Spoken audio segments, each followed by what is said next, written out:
झारखंड में जेपीएससी और JSSC paper leak मामले को लेकर छात्रों का आंदोलन लगातार तेज होता जा रहा है। अपने हक, रोजगार और बेहतर भविष्य की मांग को लेकर छात्र कल शांतिपूर्ण तरीके से विधानसभा मार्च कर रहे थे। इसी दौरान पुलिस द्वारा छात्रों और पत्रकारों पर लाठीचार्ज किए जाने का मामला सामने आया। इस कार्रवाई को लेकर विपक्षी दलों और छात्र संगठनों ने सरकार पर निशाना साधते हुए इसे लोकतांत्रिक अधिकारों के दमन का आरोप लगाया है। छात्रों की आवाज दबाने के इस रवैये के विरोध में पूर्वी सिंहभूम जेएलकेएम के जिला महासचिव गणपति करुआ ने भी कड़ा विरोध जताया। उन्होंने सरकार की कार्यशैली पर सवाल उठाते हुए कहा कि अपने अधिकारों और भविष्य की मांग को लेकर आंदोलन कर रहे छात्रों की आवाज को दबाने के बजाय सरकार को उनकी समस्याओं का समाधान करना चाहिए। गणपति करुआ ने पुलिस कार्रवाई की आलोचना करते हुए सरकार पर जमकर निशाना साधा और छात्रों के आंदोलन को समर्थन देने की बात कही। अब बड़ा सवाल यही है कि जेपीएससी जेएसएससी पेपर लीक मामले में छात्रों की मांगों पर सरकार क्या कदम उठाती है और विधानसभा मार्च के दौरान हुई पुलिस कार्रवाई को लेकर आगे क्या कार्रवाई होती है।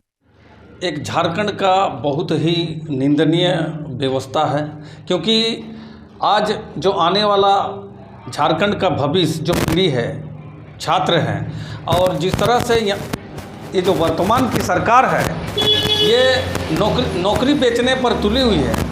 अब देखा जाए तो जितने भी परीक्षाएं हैं, जेपीएससी, जेएसएससी, सीजीएल, जितने भी परीक्षाएं हैं, सब में धांधली का आरोप है इस सरकार के ऊपर में। और इसके विरोध में जो हमारे छात्र अपने हक और अधिकार मांग रहे हैं, उन पर लाइट बंद कर लाठीचार्ज किया जा रहा है। ये ऐतिहासिक एक दिन के रूप में गिना जाएगा। जो विरोध मार्च है, ये झारखंड सरकार का जो है, ये आने वाला समय में काला दिन घोषित होगा, क्योंकि हमारे आने वाले पीढ़ी के ऊपर अगर इस तरह से अत्याचार होगा।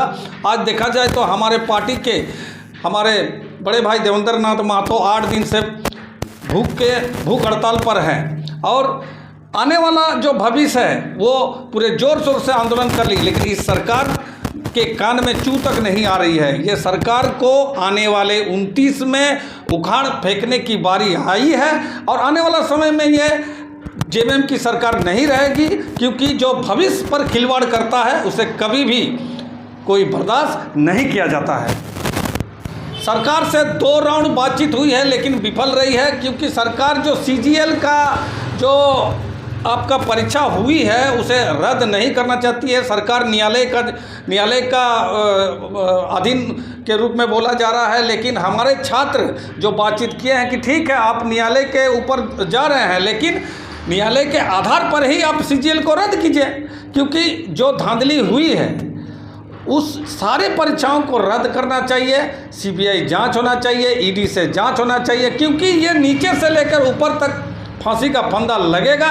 ये सरकार घेरा रही है, इसीलिए ये सब रद्द करने पर डर रही है। तो मैं कह रहा हूँ ना, ये झारखंड का काला दिवस है, क्योंकि जिस तरह से ये सरकार अपने जो प्रशासन के द्वारा इशारे पर जो अत्याचार कर रही है, आने वाला पीढ़ी, आने वाला भविष्य का जो जेन जेड है, हमारे जो जनरेशन जेड है, जो आने वाला जो झारखंड को चलाने वाले हमारे जो भविष्य हैं, वो कभी भी इन्हें माफ़ नहीं करेंगे। आप देखिएगा 29 में ये सरकार उखड़ कर फेंक दिया जाएगा। मैं गणपति करुआ, पूर्वी सिंहभूम जिला महासचिव जेएलकेएम।